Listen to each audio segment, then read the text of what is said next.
নমস্কাৰ ষ্টুডিঅ'ত মই জিতেন। আজি আমি অৰুণোদয় অসমৰ পডকাষ্ট অনুষ্ঠানত আমি আমন্ত্ৰণ কৰি আনিছোঁ আপোনালোকৰ সকলোৰে চিনাকি কৌশিক গগৈ ডাঙৰীয়া। আপোনালোকে হয়তো সকলোৱে চিনি পায়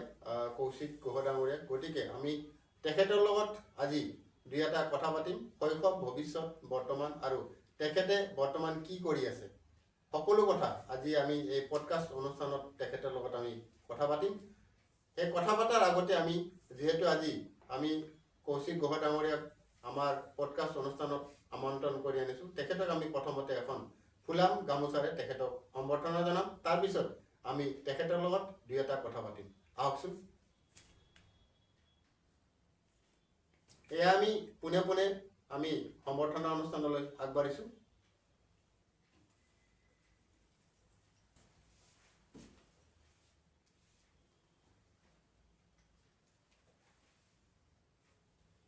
এয়া আছিল আমাৰ আজি সম্বৰ্ধনা অনুষ্ঠান। আমি এতিয়া কৌশিক দাৰ লগত দুই এটা কথা পাতিম। কৌশিক দা, আপুনি ইমান কষ্ট কৰি আজি আমাৰ এই অনুষ্ঠানত পডকাষ্ট অনুষ্ঠানত অংশগ্ৰহণ কৰিছে, তাৰ কাৰণে আমি প্ৰথমতে অৰুণোদয় অসমৰ তৰফৰ পৰা আপোনাক অশেষ ধন্যবাদ জ্ঞাপন কৰিছোঁ। আজি যিহেতু এই পডকাষ্ট অনুষ্ঠানেই হ'ল আপোনাৰ জীৱনৰ সুখ দুখৰ কথা এই পডকাষ্ট অনুষ্ঠানত শ্বেয়াৰ কৰা, গতিকে সেই সংক্ৰান্তত আজি আপোনাৰ লগত আমি দুই এটা কথা পাতিম। প্ৰথমতে আপুনি অৰুণোদয় অসমক কিবা ক'ব বিচাৰিব নেকি? মই আজি ধন্যবাদ জনাওঁ জিতেন দা আৰু যিবিলাক যে সবে আমাৰ দৰ্শককো আমি মোৰ ফালৰ পৰা ধন্যবাদ থাকিল মানে মোক ইয়ালৈকে মাতাৰ কাৰণে আৰু আপোনালোকৰ মাজত দুটামান কথা শ্বেয়াৰ কৰাৰ কাৰণে ধন্যবাদ জিতেন দা। ধন্যবাদ থাকিলে। যিহেতু আপুনি ধৰক এজন চাইকেলিং হিচাপে অসমত পৰিচিত এজন ব্যক্তি, সেই সংক্ৰান্তত আপুনি প্ৰথমতে অৰুণোদয় অসমৰ এই পডকাষ্ট অনুষ্ঠানত আপুনি কি ক'ব বিচাৰিব?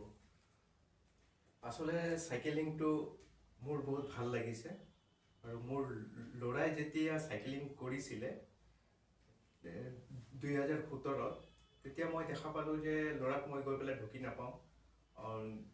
ল'ৰা চাইকেল চলাই গৈয়ে থাকে, মই বাইক লৈ গৈ পেলাই আগত যাওঁ, নহ'লে গৈ পেলাই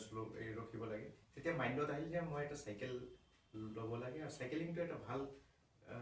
বুলি ক'ব পাৰে, ভাল এটা মাধ্যম বুলি ক'ব পাৰে স্পৰ্টছত, যোনটোত আমি কেতিয়াও মানে বৰিং ফিল নকৰোঁ আৰু আমি নানান জেগাত গৈ থাকোঁ, নতুন নতুন জেগাত গৈ থাকোঁ, চাই থাকিব পাৰোঁ আৰু লগতে আমি ভাল ভাল বস্তু, বজাৰৰ বস্তু আমি বজাৰ কৰি গাখীৰটো লৈ চব্জিয়ে হওক, মাছ মাংসই হওক, ৰাতিপুৱাই আমি ফ্ৰেছটো পাই যাওঁ এক নম্বৰ। আৰু ছেকেণ্ড যে আমি বজাৰত গৈ পেলাই যে আৰু পেট্ৰল জ্বলাই পেলাই যে যোনটো আমাৰ গোটেই দিনত 10 to 20% সবে চাগে বজাৰলৈ যায়, বজাৰ চজাৰ কৰি আনে, সেই 10 to 20% আমি পলিউশ্যন ছেভ কৰি আছোঁ। আৰু সবে মিলি যদি আমি ৰাতিপুৱা চাইকেলিংটো ইউজ কৰোঁ, এটলিষ্ট নিজৰ মাৰ্কেটিংটো কৰাৰ কাৰণে, হয়তো 10% হ'লেও পলিউশ্যনটো আমি কমাই ল'ব পাৰিম আৰু সেইটোৱে মোৰ মেইন উদ্দেশ্য। আপোনাৰ এই চাইকেলিঙত আপোনাৰ কিমান বছৰ হ'ল? মই 2018 মিডিলৰ পৰা মই চাইকেলিংটো আৰম্ভ কৰিলোঁ। চাইকেলিংটোৰ মোৰ কমিউনিটিও ভাল লাগিলে, চবৰ ভাল ভাল মানুহক মই লগ পাই আছোঁ আৰু তাৰ পৰা অলপ ফাৰ্ষ্ট টাইম মোৰ টায়াৰ্ড ফিল হৈছিলে, কিন্তু এতিয়া হেবিচুৱেটলৈকে আহি গৈছে যে চাইকেলিংটো নকৰিলেহে মোৰ বেয়া লাগে। মানে চাইকেলিংটো এটা শৰীৰ চৰ্চাও হয়, শৰীৰ চৰ্চা হয় আৰু মেইনলি বহুত ইণ্টাৰেষ্টিং হয়। ময়ো ভাবোঁ মানুহে এক্সাৰচাইজ কৰিবলৈ, জিমত যাবলৈ এটা বাইক বা গাড়ী লৈ যায়। মই ভাবোঁ যে যিখিনি ৱাৰ্ম আপ হ'ব লাগে বডিটো, সেইখিনি যদি আমি চাইকেল চলাই পেলাই যদি জিমলৈকে যাব পাৰোঁ, পলিউশ্যনটো ছেভ হ'ল, প্লাছ আমাৰ নিজৰ ৱাৰ্ম আপটো হৈ গ'ল, তাৰপিছত আমি গৈ পেলাই জিম কৰিলে মোৰ মতে ভাল। এইটো মই ৰাইজক জনাব খোজোঁ। আপোনাৰ ধৰক গুৱাহাটীত আছে বা তেনেকুৱা বহুত ল'ৰা ছোৱালীয়ে চাইকেলিং শিকি আছে, তো সেই সংক্ৰান্তত আপুনি কি ক'ব, বা এই অনুষ্ঠানটোত আপুনি কিবা মেইন হেৰিত আছে নেকি? চাইকেলিঙত হয়, আছাম চাইকেলিঙত মই চববিলাক চাইকেলিং কমিউনিটিৰ লগত আছোঁ। ৰিচেণ্টলি মোক আছাম চাইকেলিঙৰ পৰা এডভাইজাৰ হিচাপে মোক দায়িত্ব দিছে। মই যিকোনো ডিচিশ্যনবিলাক লওঁ, চবৰ লগত শ্বেয়াৰ কৰোঁ আৰু খালি ডিচিশ্যনটো মই ল'লে নহ'ব, চবৰ আমাৰ মাজত কমিউনিটিৰ মাজত, সেইটো কমিউনিটি বুলি কোৱা হয়। আমি আলোচনা কৰি পেলাই আগত যিবিলাক পজিটিভ সেইবিলাকলৈকে চিন্তা কৰোঁ আৰু লগতে মোক আমাৰ আপোনালোকে চবে জানে ক্ৰীড়া ভাৰতী এইটো এইটো ভাৰতবৰ্ষৰ মানে চব জেগাতে আছে আৰু তাতে এতিয়া মোক মহানগৰৰ ভাইচ প্ৰেচিডেণ্ট হিচাপে দায়িত্ব দিছে খালি চাইকেলিং নহয় যিকোনো স্পৰ্টছত মই ইনভলভ হ'ব লাগিব য়োগা কওক তাৰপিছত আমাৰ কাবাডী কওক যিবিলাক আমাৰ ভাৰতীয় পুৰণি খেল সেইবিলাকৰ ওপৰত দায়িত্ব কাৰণ আমাৰ ভাৰতীয় পুৰণি খেলবিলাক আমি আকৌ ধৰি আনিব লাগিব যোনটোত কম্পিটিশ্যন আছিল আজিকালি খেলবিলাক দেখা যায় যে সববিলাক কম্পিটিশ্যনত আহি গ'ল কম্পিটিশ্যনৰ এমাহ আগত 2 মাহ আগতে প্ৰেক্টিছ কৰে বাকী বছৰটো পাহৰি যায় যে এটা গেম আহিলে গেমৰ কাৰণে মই প্ৰস্তুতি ল'ব লাগিব কিন্তু আগত যদি আমি আগৰ খেলবিলাকত যাওঁ যিবিলাক আগৰ খেল পুৰণি খেল আমাৰ ভাৰতীয় খেলবিলাক আছে খো হওক বা হওক তেতিয়া আমি এনজয়মেণ্টৰ কাৰণে খেলিছিলোঁ আমি কোনো আমাৰ মানে প্ৰাইজ লাগে বুলি কম্পিটিশ্যনত দৌৰিবৰ কাৰণে আমি খেলা নাছিলোঁ আমি দেহাৰ কাৰণে খেলিছিলোঁ এতিয়া হ'ল দেহাৰ কাৰণে নহয় চাৰ্টিফিকেটৰ কাৰণে খেলে পইচা পাবলৈহে খেলে তো সেই আগৰ খেলটো আনি পেলাই আমাৰ সমাজৰ যিবিলাক ল'ৰা ছোৱালী আছে সিহঁতক এংগেজমেণ্ট আমি কেনেকৈ কৰাব পাৰোঁ সেইখিনি আমি আগত চিন্তা কৰিব লাগিব আজিকালি ল'ৰা ছোৱালী হয় মোবাইল নহ'লে সন্ধিয়া হ'লে এটা বেলেগ ধৰণৰ আড্ডা এটা আহে বেয়া অভ্যাসবিলাকত লাহে লাহে গৈ আছে সন্ধিয়া হ'লে চুকে কোণে থাকে পোহৰত থাকিব নোখোজে ল'ৰা ছোৱালীবিলাক এইখিনি বৰ আমাৰ কাৰণে এই চৰকাৰে চেষ্টা কৰি আছে ন ডাউট কিন্তু চৰকাৰে যিমান পৰিমাণে পইচা খৰচ কৰি আছে এইবিলাক ট্ৰাই কৰাৰ কাৰণে আমাৰ ড্ৰাগছ হওক বা স্মকিং ভাং চাং হ'ব পাৰে তো সেইবিলাকৰ ল'ৰা ছোৱালীবিলাকক যদি আমি চৰকাৰে চিন্তা কৰিব লাগে সৰু সৰু গাঁৱৰ ল'ৰা ছোৱালীবিলাক যদি আমি এটাকে ছেকেণ্ড হেণ্ড চাইকেল বা চাইকেলো যদি দিব পাৰোঁ যোনটো মই কৰি আছোঁ মই মাহত 2 মাহত 6 মাহত বা সৰু এটা ছেকেণ্ড হেণ্ড চাইকেলো কেতিয়াবা কিনি লওঁ কিবা দুখীয়া ঘৰৰ ল'ৰা চলাব পৰা নাই চাইকেল কিনাৰ কেপাচিটি নাই সিহঁতক মই দিওঁ যে তোমালোকে চলোৱা বুলি দিওঁ কিন্তু গিফ্ট নিদিওঁ গিফ্ট দিলে সিহঁত ভাবিল যে মই পাই গৈছোঁ মই সেইটো কালি লৈ পেলাই বেছি দিম কিবা কৰিম কিন্তু তাক যদি কওঁ যে তুমি চলাই থাকা তুমি যেতিয়া নচলাবা তোমাৰ পৰা লৈ পেলাই মই বেলেগক দিম তাত এতিয়া চাইকেলৰ প্ৰতি ইণ্টাৰেষ্ট আহি যাব কালি হয়তো গৈ পেলাই সি চাইকেল এটা কিনিবলৈ বাধ্য হ'ব আৰু বাৰ্থডে আহিলে মই মা দেউতাহঁতৰ লগত কথা পাতোঁ বাৰ্থডেত ল'ৰা ছোৱালীক ইমান টকা খৰচ নকৰি পেলাই আপোনাৰ ল'ৰা ছোৱালীবিলাকক এটা চাইকেল দিয়ক মোৰ লগত বলক বা মোৰ ৰেফাৰেঞ্চত যাওক যিকোনো ষ্ট'ৰে যদি 1-2 হাজাৰ টকা মোৰ কাৰণে ডিছকাউণ্টো দিয়ে সেই ডিছকাউণ্টটো আপুনি এভেইল কৰক কৰি পেলাই এটা চাইকেল দিয়ক যাতে চাইকেলটো ল'লে সিহঁতে লাইফটো চেঞ্জ হয় এনেকুৱাকৈ মোৰ বহুত উদাহৰণ আছে নাম সহকাৰে আছে যে মা দেউতাৰ লগত ক্লাছ আৰু আমি ধৰিব লাগে ক্লাছ 9ৰ পৰাহে অকলে টিউশ্যন যোৱা দেউতাৰ ক্লাছ 10ত তাৰপিছতে ল'ৰা ছোৱালীবিলাক বেয়া আড্ডা এটা হয় এনে আপোনাৰ এতিয়া বৰ্তমানলৈ গুৱাহাটীত যিহেতু গুৱাহাটী মহানগৰীৰ আপুনি ভাইচ প্ৰেচিডেণ্টত আছে আপোনাৰ লগত কিমানজন আছে এতিয়া ল'ৰা ছোৱালী মানে ধৰক চাইকেলিঙত গুৱাহাটীৰ ভিতৰততো আমি চাব গ'লে 500ৰ ওপৰত হ'ব ল'ৰা ছোৱালীবিলাকৰ লগত কিন্তু চবেই চব সময়ত নোৱাৰে ময়ো মানা কৰোঁ তোমালোকৰ এক্সাম আহিছে এতিয়া পঢ়া শুনাত ফেইল কৰা কাৰণ আৰু অলপ মই আজিকালি ল'ৰা ছোৱালীক লৈ পেলাই ওলোৱাটো অলপ কমাইছোঁ ল'ৰা ছোৱালীবিলাক মোৰ লগত চাইকেল চলাব ঠিকে যায় আকৌ সিহঁতৰ ফ্ৰেণ্ডক লগ পাই সিহঁতৰ লগত চলাব যায় ঘূৰি আহোঁতে সময়মতে চাগে ঘৰ আহি নাপায় আৰু ঠিক 5 মিনিট আগতে আহি পেলাই ফটককৈ ৰেডি হৈ সিহঁতে স্কুল কলেজলৈকে ওলাই যায় কিন্তু অলপ পিছে মোক মা দেউতাবিলাক ফোন মাৰি থাকে আহি পোৱা নাই তো সেইটো এটা প্ৰব্লেম হয় কিন্তু আৰু আজি মোৰ ল'ৰা পঢ়া নাই কালি অমুকত গৈছিলে দায়িত্ব ল'ব লগা হৈ যায় তেনেকুৱা টাইপৰ কিন্তু তাৰে অসুবিধা নাই মোৰ ভাল লাগে যে মোৰ নিজৰ ল'ৰা ছোৱালীৰ দৰে সিহঁতে মোক মানে ট্ৰিট কৰাটো আৰু আমাৰ লগত বয়সৰ একো নাই ডক্টৰ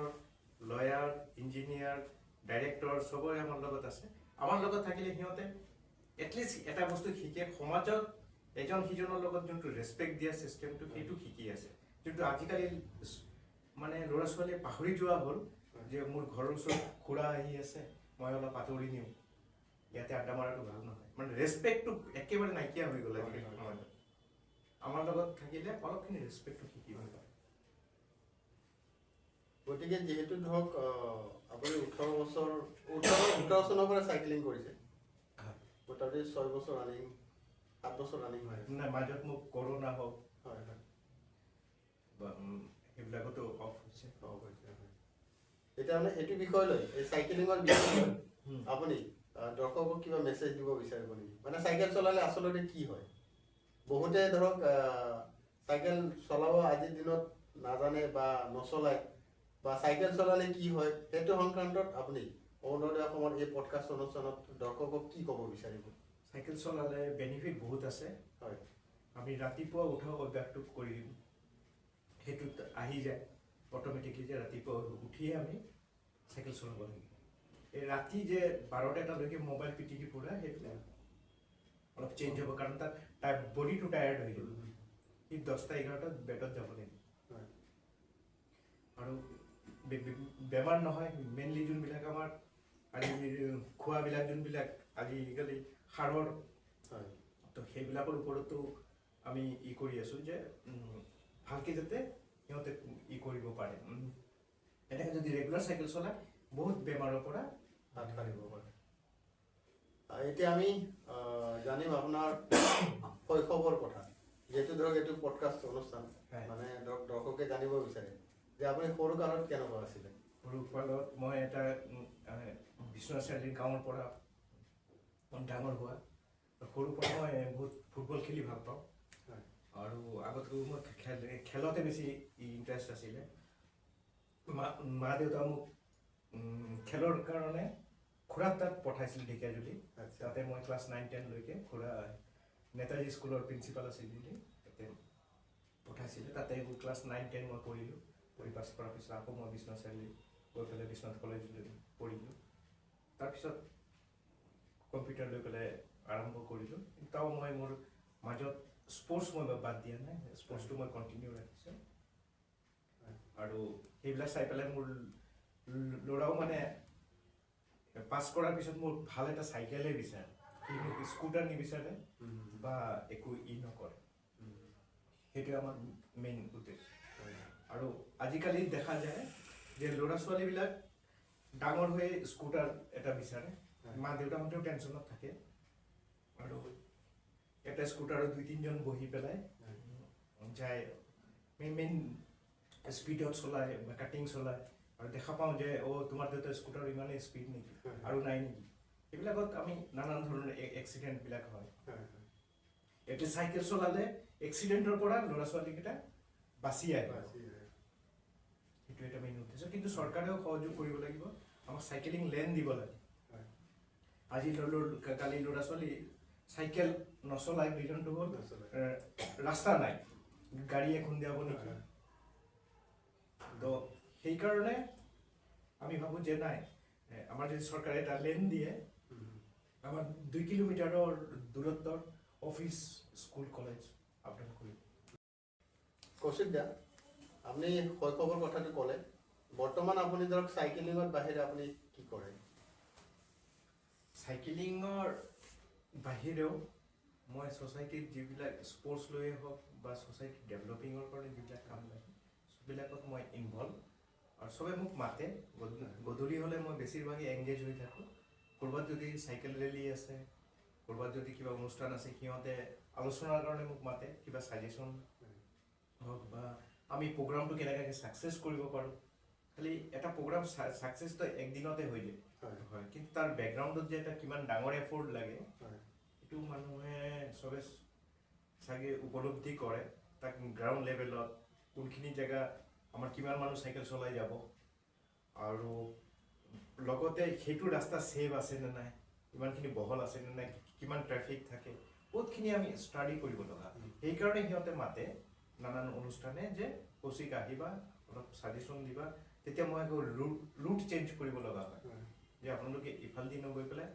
লেফ্ট মেইনটেইন কৰক আমি ৰাস্তা পাৰ হ'ব নালাগে আৰু প্ৰতিটো ল'ৰা ছোৱালী আমাৰ কাৰণে ইম্পৰ্টেণ্ট চাইকেল ৰেলী পাতাটো ডাঙৰ কথা নহয় মই অৰ্গেনাইজাৰৰ লগত মোৰ মানে ইম্পৰ্টেণ্ট নহয় মোৰ ল'ৰা ছোৱালী কেনেকৈ ছেফলি ঘৰলৈকে আহিব আৰু ঘৰৰ আৰু আমাৰ অনুষ্ঠান শেষ কৰি অনুষ্ঠানলৈকে আহিব আৰু সিহঁতৰ ঘৰলৈকে কেনেকৈ যাব সেইখিনি আমি চিন্তা কৰিব লাগে কিছুমান অনুষ্ঠানো বিচাৰে 12টা-11টাত চাইকেল ৰেলী পাতিবলৈ মই মানা কৰোঁ নালাগে আপোনালোকে চাইকেল ৰেলীখিনিহে আমাক পুলিচৰ গাইড দিব বা নানান ধৰণৰ গাইড আপোনালোকে দিব, কিন্তু এই প্ৰতিটো ল'ৰা ছোৱালী অনুষ্ঠানৰ পৰা শেষ হোৱাৰ পিছত ঘৰলৈকে প্ৰতিজনৰতো আপুনি দায়িত্ব ল'ব নোৱাৰে। সিহঁতে কেনেকৈ ছেফলি যাব আমি সদায় সেইটো চিন্তা কৰোঁ। সেইকাৰণে আমি ৰাতিপুৱা কৰোঁ আৰু এই 7টা, 7:30, 8টাৰ ভিতৰত আমি শেষ কৰি দিওঁ, কাৰণ ইয়াৰ পিছত অফিচিয়েল গাড়ীবিলাক যোৱা আৰম্ভ হয়। কাৰণ সিহঁতৰো যাতে আমাৰ চাইকেলৰ কাৰণে সিহঁতৰ যাতে প্ৰব্লেম হ'ব নালাগে, এতিয়া যথেষ্ট ভাল হৈছে। প্ৰতিটো গাড়ীৰ বাহনৰ গৰাকীয়ে চাইকেলিষ্ট এটা দেখা পালে ধুনীয়াকৈ ছাইড দি পেলাই যায়। সেইটো এটা ভাল ব্যৱহাৰ পাইছোঁ, হয়তো আগলৈকে আৰু বেছি ভাল পাম। আৰু ফুটপাথটো আমি বিচাৰোঁ যিকোনো এটা ছাইডত আমাক 4 ফুট 5 ফুট এটা ৰাস্তা দিলে হ'ল চৰকাৰে, আমি সেইটো বা 6 ফুট এটা ৰাস্তা দিলে হ'ল। ফুটপাথবিলাক আমাৰ দেখা যায় গুৱাহাটী চহৰত আমাৰ দোকানেই হওক বা নানান ধৰণৰ কনষ্ট্ৰাকশ্যন বালি শিল এইবিলাক ৰাখি পেলাই ফুটপাথটো মানুহে ইউজ কৰে, ব্লক কৰি ৰাখিছে। এটলিষ্ট আমাৰ চাইকেলৰ কাৰণে বা খোজকঢ়া মানুহৰ কাৰণে যদি সেইখিনি প্ৰপাৰলি এৰি দিয়ে হয়তো মানে বহুতখিনি ইম্প্ৰুভ হ'ব। ল'ৰা ছোৱালী যেতিয়া ইহলৈকে যাব বা নিজৰ অফিচৰ 1-2 কিলোমিটাৰ যেতিয়া চাইকেল চলাই যাব, হয়তো ইমান ট্ৰাফিক জামটো নাহে গুৱাহাটী চহৰত। মানে ধৰক বৰ্তমানতো গোটেই গুৱাহাটীখনতে ধৰক এই আপুনি যিটো কথা কৈছে ফুটপাথৰ যিটো, সেইটোতো গোটেই গুৱাহাটীখনতে ফুটপাথৰ গোটেই দোকানেই হওক বা যিকোনো বিভিন্ন হেৰিয়ে গোটেই ভৰ্তি কৰি থৈছে। গোটেই মানে গুৱাহাটী মানে ধৰক A to Z, মানে কোনো জেগা আপুনি ফুটপাথত খালী নাপাব। সেইটোৱে সমস্যা হৈছে, দোকানত ভিতৰত মানুহ খোজকাঢ়ি যাব নোৱাৰে। মাল থাকে নাথাকে সেইটো লৈ পেলাই চিন্তা নাই, সিহঁতৰ বস্তুবিলাক দাঙি পেলাই কেনেকৈ ৰাস্তালৈকে লৈ আহিব সেইটো এটা ট্ৰেইন চলি আছে। ট্ৰেইনো বুলি ক'ব নোৱাৰে, কম্পিটিশ্যন চলি আছে। ওচৰৰ দোকানত যদি 1 ফুট লৈছে, নেক্সটটো আকৌ 1.5 ফুটে ল'ব। সেইটো এটা হৈছে, কিন্তু সেইটোত যদি আমি প্ৰপাৰলি চাইকেলিং আৰু